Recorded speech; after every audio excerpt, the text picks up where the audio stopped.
Let me tell you, chat, about the greatest movie I ever saw. It's called 1001 Nights, and it was made in 1969. And there's no shot that I just recorded for 20 minutes without it actually recording because there was not enough disk space on my fucking storage device, and now we have to re-go over all of it again. Let's go quickly over everything I just did. You got the speedy version, alright? Not the fake version that I was just doing out loud because Lamau must have been fun. 1001 Nights is a movie. But we're not going to talk about that first. We have to do housekeeping first. We haven't done a movie night in like a month and a half. The last one was in November the 27th. I checked. We went through a whole thing where I had to look it up and check and everything, and it was a lot of fun. But you'll never get to hear it, chat. I'm sorry. But nonetheless, let me just check that I'm fucking recording again. I am. Can you believe that? Is the mic unmuted? Oh my goodness, it is. Next week, we're going to be doing Japan's Longest Day, which is originally what we said we were going to do in the Reflecting on 2022, Looking Forward to 2023 content video that you can also find on the second channel. There was like a whole list of the next 4 we were going to do. We are actually still going to do it in that order, even if the dates don't line up at all, because it's probably like the 20th by the time you're seeing this and not the 3rd or whatever when I wanted to have this one out. So yes, Japan's Longest Day will be the next one. Then episode 10 will be Elite Ari's Return and our first rewatch, because we'll be rewatching The Crucible. And then after that, we might stick with the schedule and do Snow White, but we'll have to see. 2 old 60s Japanese movies in a row. Both 1001 Nights, which we're talking about in this video, and Japan's Longest Day, which will be hopefully next week's, if I can stay on schedule. A little bit hard for me to stay on schedule recently, huh? I wasn't joking about this being the greatest movie ever made.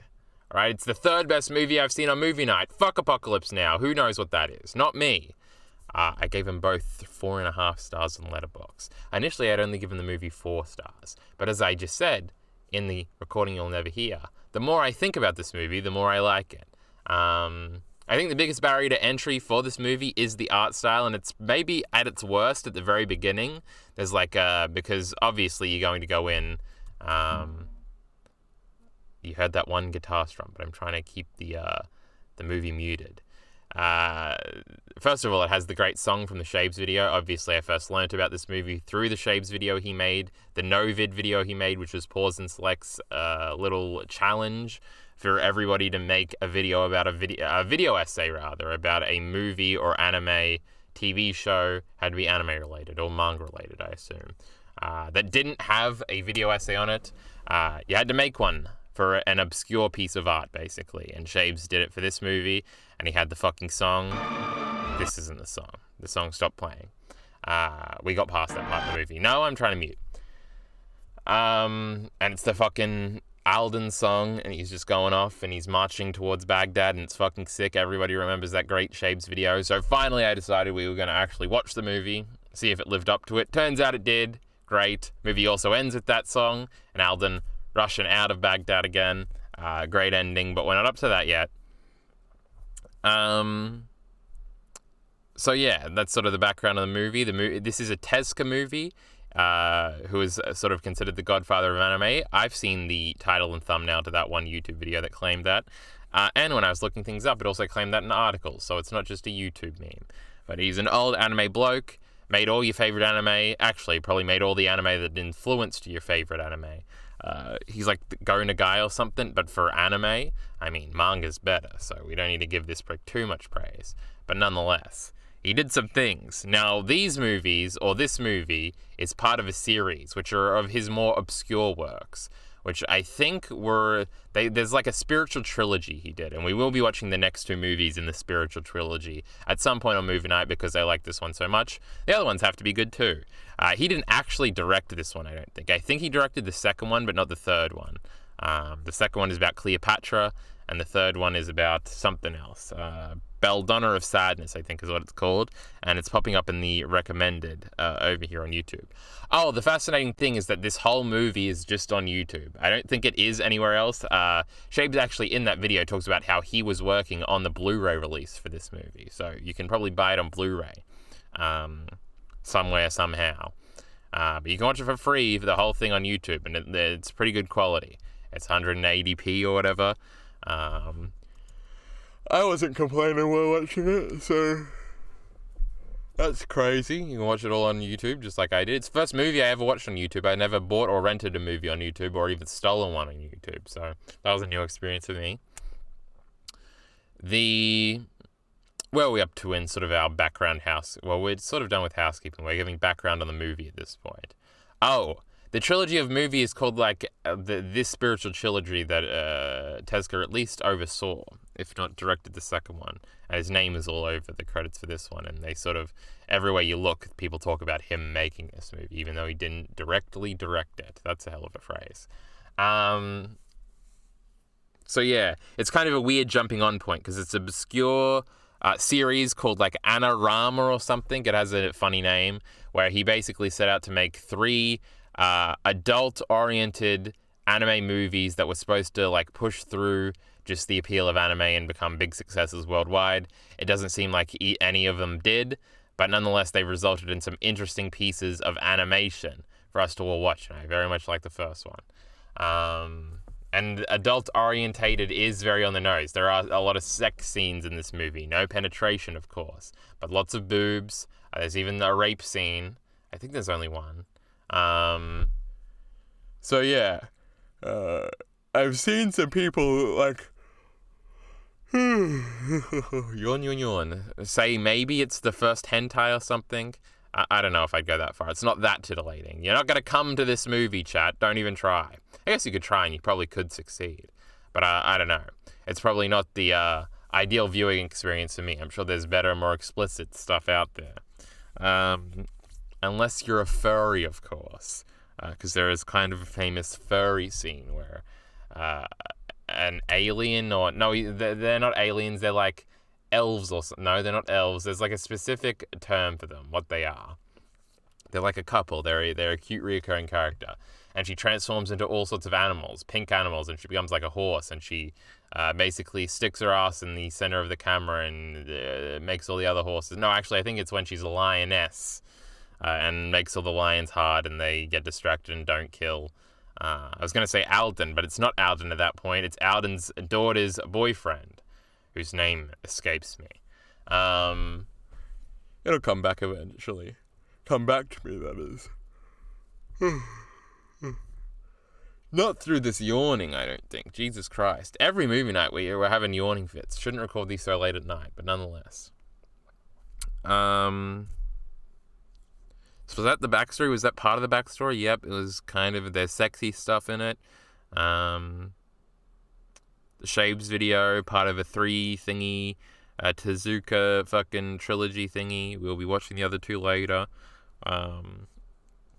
Anything else I forgot to go over? It's interesting. 1001 Nights itself is apparently a collection of old, like, passed down Arabic, like stories or fairy tales, kind of. I assume this is one of them, like the story of Alden. I don't know if Alden is Aladdin and like it's just different versions of the story. I don't know if Aladdin is set in Baghdad. I'm pretty sure it's set in like a fake country or something, but I don't remember. I haven't seen Aladdin. Maybe, well, we're going to try and do all the Disney animated features. So if that's very successful, it's raining outside for the first time in like a month. Crazy. I don't think you can hear it though, chat. It's loud though. Maybe you can. Probably not though. So yeah, I haven't seen Aladdin, but maybe we will somehow. If we get through the, although that's pretty deep in there. That's probably like the 70th Disney animated film. That one came out in the 80s or the 90s or something. If I recall correctly. We're starting with fucking Snow White, alright? But fuck Snow White, we're talking about Alden and 1001 Nights here. Did I already say this, or was this in the previous recording? I think the biggest barrier to entry to anybody getting into this movie or that wants to watch this movie is sort of that it's old, and it has an old... It's not even an old anime aesthetic, because I think it's trying not to do, like, the traditional anime aesthetic here. But what even was the traditional anime aesthetic in 1969? But you gotta get over it, chat. Great movie.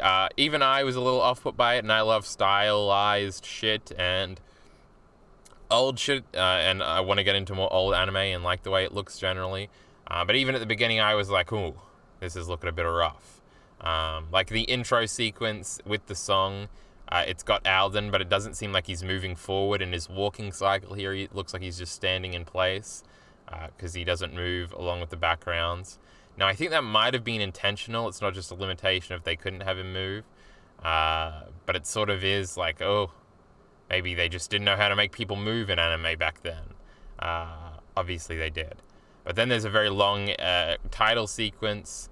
And then there's sort of, it opens on sort of this shot of a background that doesn't look too good, or looks rather fake and plain and flat, where you can almost tell it's like a drawing.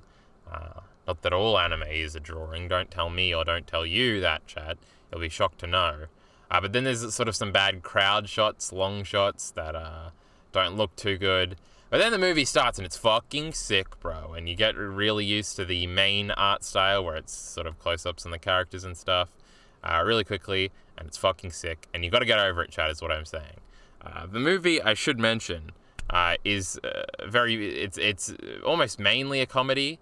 Though there's a story to tell in there and everything. And there's obviously the sex element. But there is a jovial comedy throughout, especially with our main boy, Alden.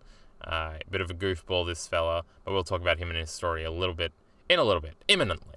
But yes, the art style, you got to get over it. Some other interesting things regarding the art style: sometimes live action is integrated into the movie. Like sometimes there will just be like shots of an actual ocean and like the boat, the anime boat will just be on it, and it doesn't exactly look good, but I do respect the ambition and think it is interesting. There are other examples of that. I don't know if it's always water, though they do it with water a bunch. And with the ship that we are on later. There might be one with just sort of a long shot of sort of a plane. Like as in not like an aeroplane, but it's sort of like a grassy plane. You know what I'm talking about. Why am I going so much?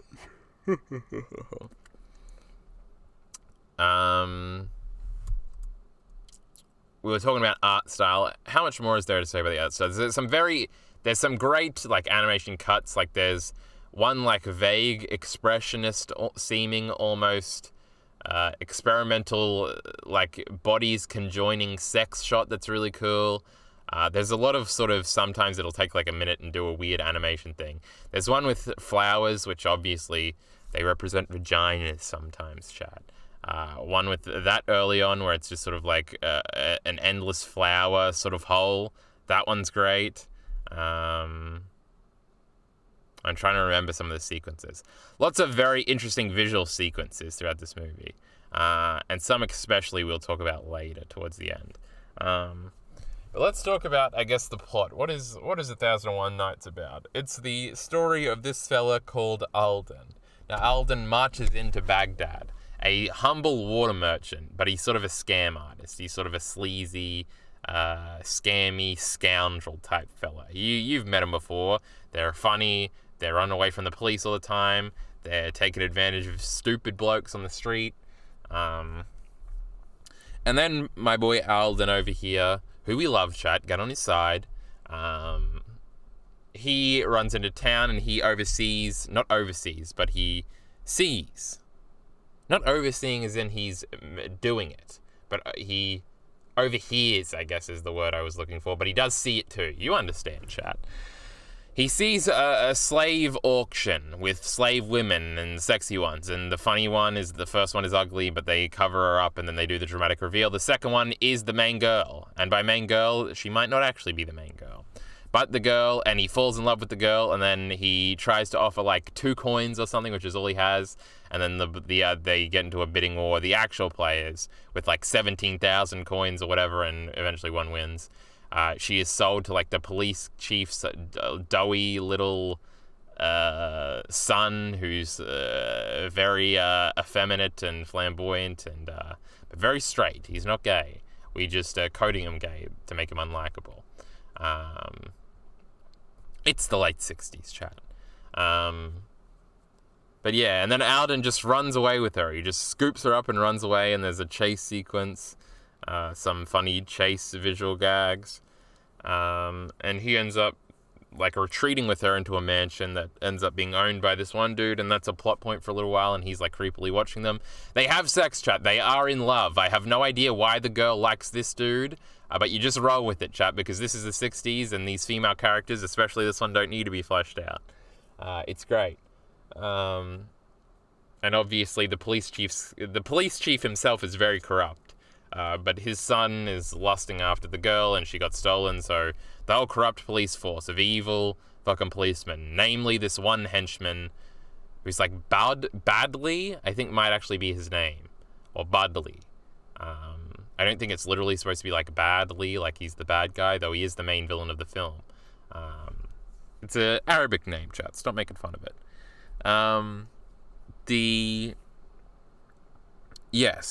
It was funny though that the girl is just in love with no explanation with the dude that just kidnapped her. She says I guess she's thankful that she's not a slave anymore, especially because she was going to be sold into sex slavery. But I don't think before they have sex she has a single line. She just sort of makes a noise. And then afterwards she speaks a little bit. But I think she says like 3 things to him in the whole movie. But that makes it seem like she's in the whole movie, which she isn't. But eventually the police chief attacks this one dude's house, and he's like the richest dude in town or something, but he's also an old pervert, and he's like keeping them captive. They set a fire or something, they kill him so they can take his treasure. It's a whole background story. A lot of political intrigue here, can you believe it? But Alden and the girl are basically caught in this crossfire, and eventually they're separated. They capture the girl, they capture him, he gets tortured and stuff.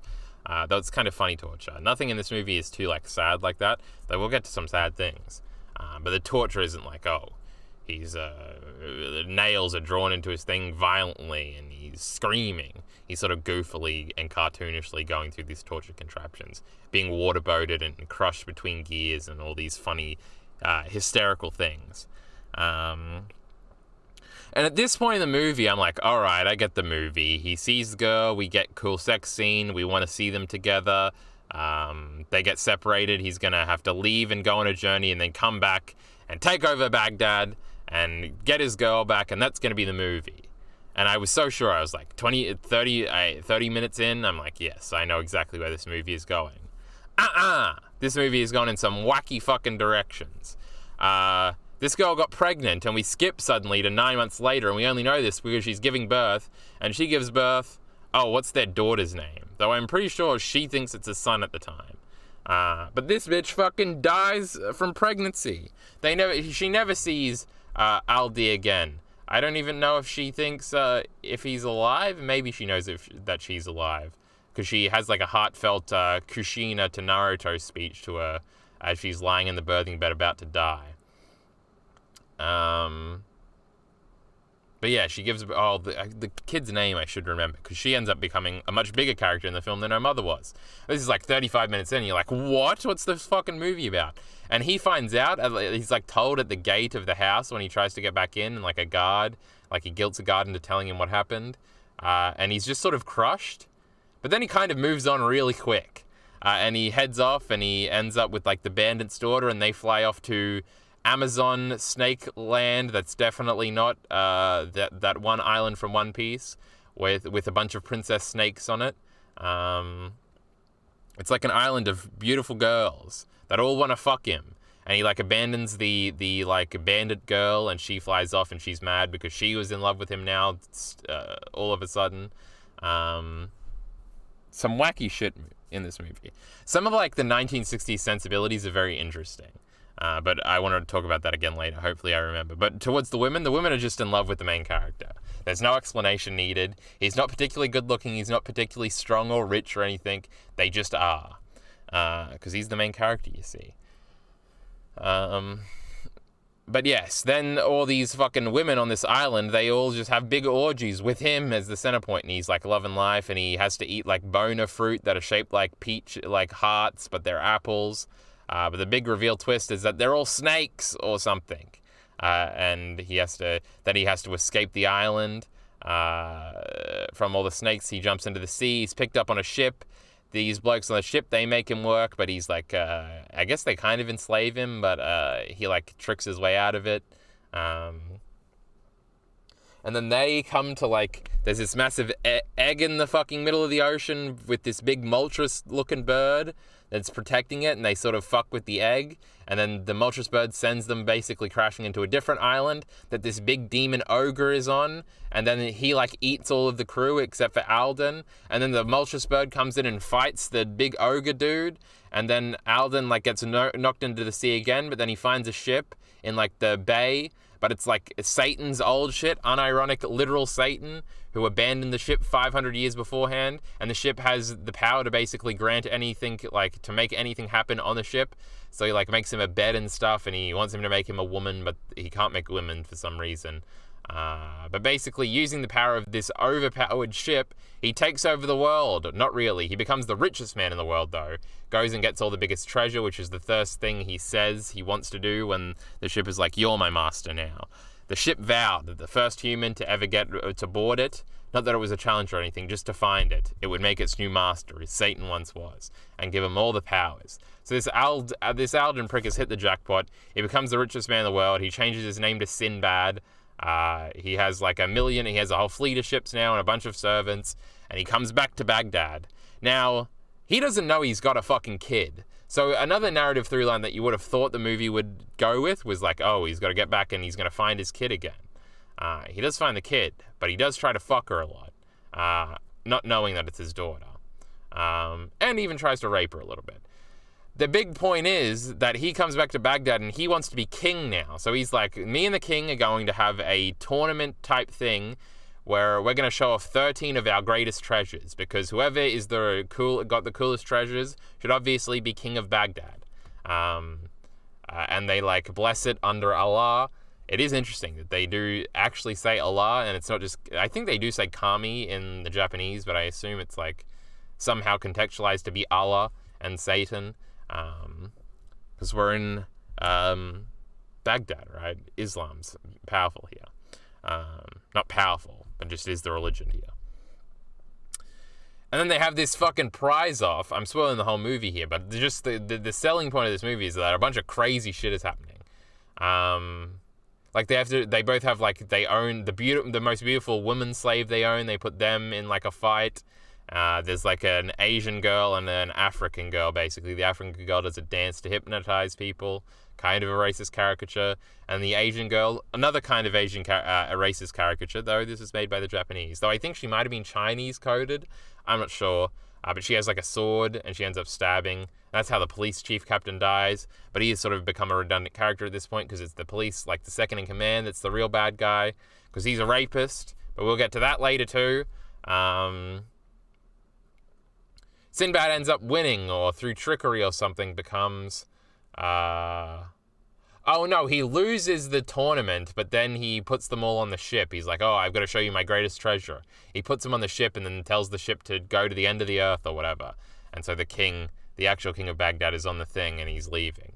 Oh, but he did want to behead Alden, who is now Sinbad, for losing the thingy and questioning his tyranny, his rulership. But then you're like, oh, our boy won. But then he becomes the evil dictator, and power has corrupted him, and he wants to make a tower to touch the sun. So he's working the slaves day and night to build this tower that starts breaking down as it gets higher and higher and destroying the town. And he, like, raises taxes massively, and the people revolt. And he sort of is now got, like, a harem, and he's trying to force girls to be in his harem, one of which is his own daughter, who's in love with this other dude that's introduced at some point. But he doesn't know it's his daughter, and that's, like, the big reveal at the end, because the big bad guy accuses him of incest and trying to fuck his daughter, and the whole crowd revolts at him because they already hate him at that point. But then he gets killed by an arrow by the girl he raped, who is sort of the secondary main character throughout the whole thing, the bandit leader's daughter, the bandit girl that I was referring to. So much happens in this fucking movie. It's 2 hours and 10 minutes long. Basically, it's some crazy fucking shit, and it's fucking fun the whole time, and I loved it. But then he ends up being, like, stripped of his title, and then he just walks out of Baghdad the way he walked in, with the great music playing, and it's basically like he's going to start again somewhere, even though it's been, like, 30 years. What a man. Alden, nothing can stop him. What a hero. He's my hero. Besides the part where he tried to rape his own daughter. Speaking of rape, earlier in the movie, the bandit daughter does get raped by the big bad guy. It's like an awful scene. And there's a great shot of her like crying, vowing revenge afterwards, and the way it's shot and stuff is really good. Also, her father, the bandit, is fucking the police chief's wife. That was some crazy stuff. There's some crazy sex stuff going on. He's like kicking her in the ass as they're fucking. It's kind of wacky. Oh, and before the rape scene, the bandit girl has like this great scene where she goes swimming and everything, and she's riding a horse, and there's these great shots, and she always has one nipple hanging out. Very sexualized movie, right? You got that right, chat. But yeah, then the bad guy rapes her and is continually raping her for years, and she has to pretend because her father wants her to marry him, but he's just using her, and it's big, and then he betrays her father. I don't have to go over plot events, right? We're basically just doing recap at this point. But everything's sick. Shit's coming out of nowhere. You think you know where the story's going, and then we're going in a weird direction where we're visiting islands and having this big journey for the character where he has to journey off and then come back, and crazy fucking shit. There's also these two, like, high-level spirits. I forget what they're called. Oh, I just clicked on their introduction scene. They've been fucking for 500 years, and they're sort of bored of each other while the girl is bored. This is when we get the 15-year time skip for Alden to become Sinbad. They better say what they are at the beginning. He's frying an egg on an invisible flame, on a green flame. It's some crazy shit. What a fun and wacky movie. Now, is he gonna fucking speak? Eggs again. Anything wrong with that? Eating, sleeping, and making love. That's all we do. They're given exposition here. Maybe this isn't their first scene, because I remember them something. I can't remember what they are, but they're not elves, they're not imps, but they're some sort of high-level spirit underneath God or something. But then they start interfering with what's going on. The girl falls in love with the daughter's love interest that the father is unknowingly trying to cuck throughout the whole movie. And there's a sequence where he maybe dies or whatever. But it's crazy. I don't know what else to say about the movie besides it's crazy. I think the best scene is at the end where, God, we haven't talked about the villain enough. He's just like a crazy evil bad guy. He's killing everybody and betraying everybody. It's great. Aslan is the daughter's boyfriend's character. Oh, he's about to say the daughter's name. No, she just says Aslan. Jealous! That's her name. See, we're learning everything here. But it is interesting that it becomes a power corrupts absolutely, like, look at how far he's fallen story. I didn't expect that at all. But the best scene in the movie is after the younger lovebirds are reunited. Sinbad, Alden, our main boy over here, starts having like a mental breakdown where he's like, no, she's mine. She's gonna be my wife. And he starts threatening them. And it's basically the theme of the scene is that love conquers all or whatever. But he starts freaking out in crazy ways, and the way it's shot is really cool. And he's like, I'll give you all these gems if you leave, you fucking prick. I'll behead you if you don't give her back. And then he starts like increasingly like, I'll smite you, I'll do all these things. But none of it works. And the way it's like said and drowned out by the music, it's a great scene. I was like, man, and it's towards the very end of the movie. I was like, this is a fucking great movie that we're watching here. Not just fun and experimental and wacky and weird and a peer into the past of old anime. I think this is absolutely the oldest anime I've ever seen. And I think I figured it out that the second oldest one is Ava. No, I guess Castle in the Sky is probably older than it definitely is. Because it's like 84 or something. When did Castle in the Sky come out? No, I can't type in the dark. Castle in the Sky. I should have just said Laputa. Why doesn't it tell me? Yeah, 86. And then I would have Grave of the Fireflies would be the next oldest, and then probably Ava. But yeah, so it's the oldest anime I've seen. That was the point we were making for some reason. But yeah, this scene of his freaking out and then trying to stab them but not being able to, and then he comes to his senses a little bit. And the way it's drawn, it sort of becomes a minimalist outline in the dark. It's fucking great. And this is while his whole world is coming down. Then there's a great climax where people start dying. What a movie. Oh, and then Alden's about to be decapitated at the end, but then the tower that he built, it falls down everywhere and he escapes, and that's how he walks away to the song again at the end. 10 out of 10 movie. Actually, 9 out of 10. But what a movie. I feel like there's so many interesting things to talk about. That, like, if you did like a scene-by-scene breakdown, you'd have stuff to say about every scene. It's fucking wild. I just skipped to the part where he arrives on the girl island. He's gone crazy. They're all running after him. You know this is too good to be true. Oh, when he tricks the slaver into being the slave so he can tell his dirty stories. Great gag. Just everything is fucking... It is very, like... It feels like 2 hours and 10 minutes of a bunch of unique, interesting stuff. And I wouldn't say it shockingly breaks new ground or something. Well, I guess it did in the sex department, in terms of making a movie more aimed at like adults or whatever. But like you watching it now, I don't know if it's gonna break new ground. I think it'll just be a really cool, wacky movie that you watched. And I think that's why it's only like my third favorite movie we've ever done for movie night. I probably should have taken notes of this. I was like, fuck it, I'll wing it. Yeah, because I think it's better than Apocalypse Now, or at least I enjoy it more than Apocalypse Now. Not that those are two different things. I was just reiterating. But slightly lower modality, because I wasn't absolutely sure. But if it's not better than Apocalypse Now, it's right underneath it. But it's better than it. Fuck you. It's not as good as Casablanca or Blonde, though. I mean, those are two top 10 all-time movies. I don't know if this is. A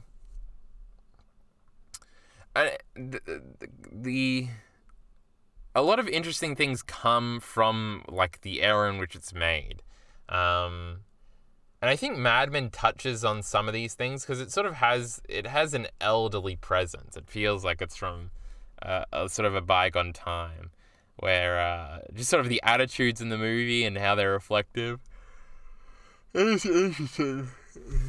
I remember Don Draper in Mad Men goes on a monologue at some point about how his father used to tell him that a man should always be ready to like leave and start again at every moment, and he should never own many things because of it. So like even if he has a family and is married, at any point he needs to be able to leave with just like one bag, and all the stuff he needs need to be able to fit in that bag so he can leave. Which is sort of, I think, because that's interesting, because that's Don Draper is a man who is like 30, 40 in the 60s. So he's sort of admiring sort of a old masculine stereotype or standard from like the 20s or something earlier, which I think is what this movie is doing, because the sort of Don Draper archetype in Mad Men isn't considered like the peak of masculinity, but sort of it is now, and that's sort of part of the commentary in Mad Men, is that it's like looking back at sort of this white patriarch of the 1960s and sort of reveling in it, whereas the sort of the patriarchs of the time have sort of changed over time. And it's sort of interesting because Don gets insecure thinking back to his father and sort of the different masculine ideals he has. Like that one scene where his father his father's dead, but in sort of he has like a vision of his father mocking him and saying, "What do you even make with your hands?" Because he does advertising or whatever. And his father used to be a farmer, so he like doesn't respect it. I think some of those attitudes are reflected here because this is the real life equivalent, right? People who are in their peak working ages in the 60s, and I feel like this is sort of an old-timey masculine tale where it sort of incorporates some of those older elements about just being able to move on at any time and to keep trekking through life, and even the types of like the lack of sort of fairy tale endings to anything, like almost the movie doesn't matter because Alden is kind of just 30 years older but in the same position. He has nothing and he's going to march into a different town, and his wits will take him wherever they go, or wherever he needs to go, or he'll be swept along by life. And I don't know, I feel like it is sort of an older type of story in that sense. Because, Shakespeare used to write all those tragedies, but stories very rarely have tragic ends nowadays, and sort of how storytelling has shifted over the eons. That's right, Shakespeare was eons ago, I'm pretty sure. But yes, peering into sort of old sensibilities and old tropes, and sort of watching movies before all the conventions that are mainstreamed almost into all of our movies nowadays, and sort of being outside of that purview, but not in a wacky, modern, subversive, experimental way, but just in an old, before these things were sort of commonplace way, is also very interesting. Watching old movies is cool, you know? Gives you an interesting perspective. Shows you that things can be different. That sounds like some edgy YouTuber that thinks all new movies are bad or something. Blonde is still number one and it came out last year, right? I'm not saying that it's like when movies used to be good, brother. 1969, 1001 Nights. I'm just saying. It's interesting. It's a different perspective. How long have we been going? I want to hit like the 40-minute mark. We're at 36 minutes. Is there anything particular? I really do. There have to be other scenes that I really like. Sinbad reuniting with the bandit girl, I think, is good. Her whole story is good. She gets revenge in the end, kills the dude. Her rapist dude who killed her father too.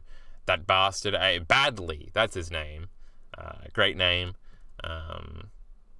For whatever reason, he has like blue skin. It's after the first bit of the movie. That's great. Love that. The design of the king is cool. It's funny how they took the time to do so many actual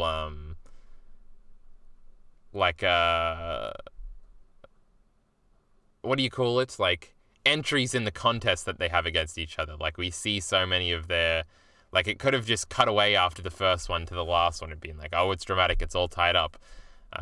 Let's see who wins in this final race thing. It's something that was sort of unclear is who realizes that Sinbad is Alden the whole time. Because it seems like the police chief dude knew the whole time. Because at some point he's like, oh yes, we have to keep Jallis close because he knows that it's his daughter. But other characters seem not to know at all who he was. And there's like a big reveal later where it's like, Sinbad is Alden. Sinbad is an actual thing from history, right? Let's look up Sinbad. It's an American comedian is what I'm getting right now. Sinbad history. He's described as hailing from Baghdad during the early Abbasid Caliphate, 8th and 9th century AD. I knew I'd heard of Sinbad or something at some point. IRL, in real life, in history class or something. But yeah, everybody should watch this fucking movie. I was honestly feeling a little weird regarding movie night because I was like, there felt like a period for those like 2 years where I didn't watch basically any movies. I watched like 3 movies a year. There was a point where it was like every movie that I was watching was almost like my new favorite movie. And then with the movie night, it didn't always feel that way. Even Apocalypse Now, which is something I really liked, I know something feels off to me for why it's not one of my favorites ever. Like, I didn't even really like Scarface. Gaslight was okay, but still the same. It's not like one of my favorite movies ever. What else did we do? Roger Rabbit was similar, though I like Roger Rabbit a lot. What other ones did we do? There's one in the middle there that I'm missing. The Lighthouse, even with R.E., but I think watching this movie has revigorated my lust and want. Lust, because it's a lusty movie, chat. You see what I'm doing there. To do movie nights. And even if it's interesting. I'm very curious what the next 5-star movie we watch will be. I can't wait. We had Casablanca. We had Blonde. 1001 Nights, it just doesn't get there. But who knows? It could be Japan's longest stay next week. There is more to say, but I just don't. How long has the microphone been out? I hope it was just when I put my arm on it just now. How much of that did we hear? If we didn't, we're doing an outro. We were reflecting on the lengths of the movie nights and how this will probably be the shortest one, but we made it to 41 minutes and how great that was. I hope that didn't cut out more than like a minute. Ugh. Hopefully this ending makes sense, chat. We lived 1001 Nights. Everybody should watch it. It's a great, interesting piece of animation history and anime history, more specifically. Fucking sick, bro. Everybody should watch it. Everybody should talk about it in the comment section below. And everybody should watch Japan's Longest Day in anticipation for next week. So we have a bunch of things to mutually talk about and a lot of interest. But nonetheless, I think this is where we're going to sign out. I'm going to kill myself if that wasn't recording more than like 5 minutes of footage. Support links in the description below. Thanks.